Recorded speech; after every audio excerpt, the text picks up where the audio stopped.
Hey everybody, running distance tests with the Fat Shark Byte system.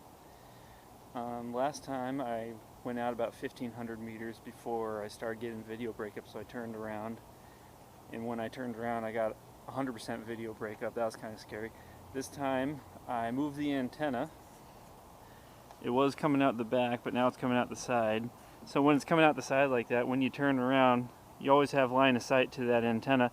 And when you're all the way around, you can still see the antenna without the battery getting in the way. Got out a little bit over 1,800 meters this time with negligible video breakup, I'd say. I started feeling a little uncomfortable with the video breakup, so I turned around. Probably could go out to 2,000 meters. Not comfortably, but probably could get out to 2,000 meters. I always have that return to home feature on my quad that works pretty darn good. I've tested it a bunch. It's always worked for me, especially in that location. Yeah, so that's that.